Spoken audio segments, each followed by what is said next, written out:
India में हर दिन 35 student suicide करते हैं। इसका मतलब है कि हर 1.5 घंटे में एक स्टूडेंट सुसाइड अटेम्प्ट कर रहे हैं। इंडिया दुनिया का वह देश है जहां सबसे ज़्यादा स्टूडेंट आत्महत्या करते हैं। हर साल लगभग 13,000 से भी ज़्यादा छात्र अपनी जान देते हैं। ये आंकड़े national crime record bureau NCRB द्वारा दर्ज किया गया है। इसका मतलब है कि हर दिन करीब 35 से 40 छात्र आत्महत्या करते हैं।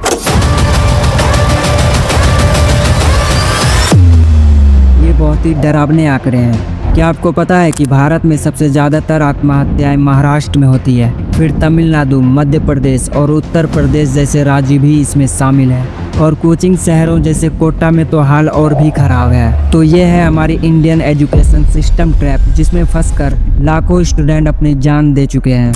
अगर नंबर नहीं आए तो क्या ज़िंदगी ख़त्म हो जाती है? हमारे एजुकेशन सिस्टम ने स्टूडेंट को यही सिखाया है। आपको जानकर हैरानी होगी कि पिछले 10 सालों में 1,20,000 से भी ज़्यादा स्टूडेंट सुसाइड अटेम्प्ट कर लिए हैं। जी हाँ, इतने बच्चे जितने एक एग्ज़ाम सेंटर में पूरी भीड़ होती है। उसमें से ज़्यादातर स्टूडेंट सिर्फ इस वजह से आत्महत्या कर लेते हैं क्योंकि वो अब और आगे नहीं पढ़ पाए, उससे अब और आगे नहीं हो पाया, वो नंबर नहीं ला पाया या अपने माँ बाप की उम्मीदों पर खरे नहीं उतर पाए। सोचिए, सिर्फ एक नंबर किसी की ज़िंदगी से बड़ी कैसे हो सकती है? क्या आपने कभी पूछा अपने बच्चों से, तू खुश है? तो ज़्यादातर स्टूडेंट का जवाब होता है कि हाँ मम्मी, मैं ठीक हूँ, लेकिन अंदर से वो रोज़ टूट रहा है। और जब वो एक दिन खुद से हार जाता है तो हर कोई कहता है, अरे उसने ऐसा कदम क्यों उठाया? लेकिन ये सवाल तब क्यों नहीं पूछा गया जब वो जिंदा था? अब सोचो, अगर नंबर से ही काबिलियत तय होती तो धीरू भाई अंबानी कभी रिलायंस नहीं बना पाते।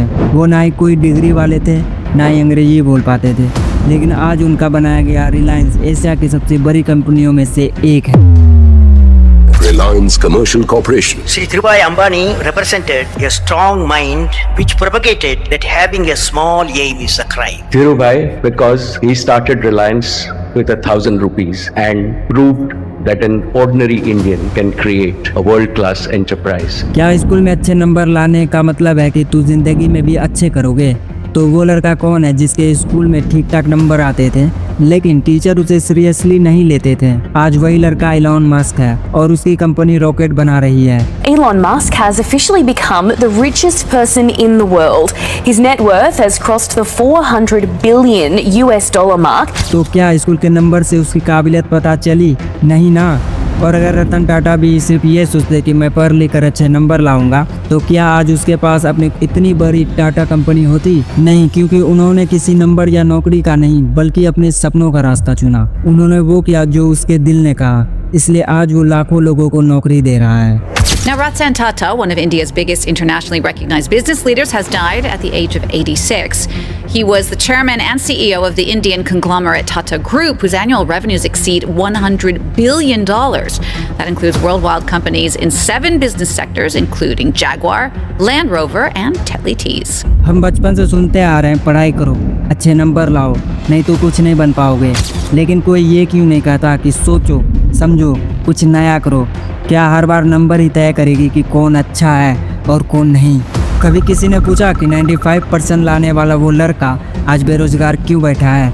और जो बच्चा कभी क्लास में हर बार फेल हो जाता था, तो आज वही लड़का हज़ारों लोगों को नौकरी दे रहा है। तो ऐसा कैसे? क्यों हम सिर्फ एक जैसे बच्चे बनना चाहते हैं? सबको एक जैसी नंबर, एक जैसी किताबें, एक जैसा कैरियर। लेकिन असल दुनिया में तो सबसे ज़्यादा ज़रूरी होती है अलग सोचना, कुछ नया करना। क्या तुमने कभी किसी से सुना AR रहमान मैथ में अव्वल था या सचिन तेंदुलकर ने बोर्ड एग्जाम में टॉप किया था? नहीं ना। फिर भी वो दुनिया की लिस्ट में सबसे टॉप पर पहुँचे क्योंकि उन्होंने वही किया जो उसका पैशन था। हमारा एजुकेशन सिस्टम बच्चों को सोचने नहीं देता, बस याद करो, रट्टा मारो।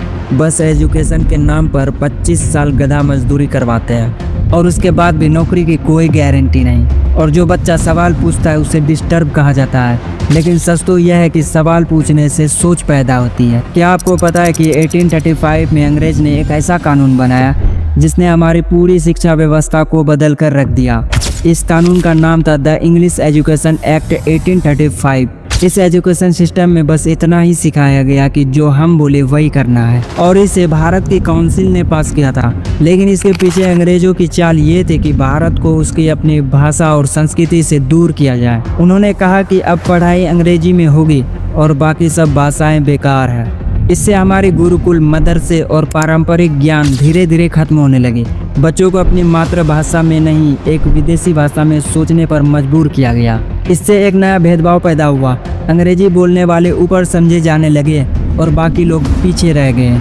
अंग्रेजों ने एक ऐसा लोग तैयार किया जो भारतीय तो दिखते थे, लेकिन उसकी सोच ब्रिटिश की तरह थी। इससे भारतीय समाज में आत्मसम्मान कम होने लगा, क्योंकि अब हमारी भाषा और शिक्षा को ही हीन समझे जाने लगा। इस कानून के जरिए अंग्रेजों ने हमें हमारी जड़ों से ही अलग करना शुरू कर दिया। ये सिर्फ भाषा ही नहीं बदल रहे थे, ये हमारे भारतीय लोगों के सोच भी बदल रहे थे, जो धीरे धीरे हम भारतीयों को गुलाम बना रहा था। अब सोचो, क्या एजुकेशन का मतलब नौकरी है? और अगर नौकरी नहीं मिली तो क्या एजुकेशन बेकार है? नौकरी पाना शिक्षा का एक हिस्सा होता है, लेकिन असल में एजुकेशन का मतलब सोचने की ताकत, फैसले लेने की समझ और खुद की पहचान बनाना होता है। तो अब वक्त आ गया है सिस्टम से सवाल करने का, ताकि बच्चों को ये कहने की ज़रूरत ना पड़े मैं कुछ अलग करना चाहता था पर नंबर अच्छे नहीं आए। अब बदलाव ज़रूरी है, क्योंकि हम चाहते हैं बच्चे सिर्फ पास ना हो, बल्कि वो तैयार हो ज़िंदगी के लिए।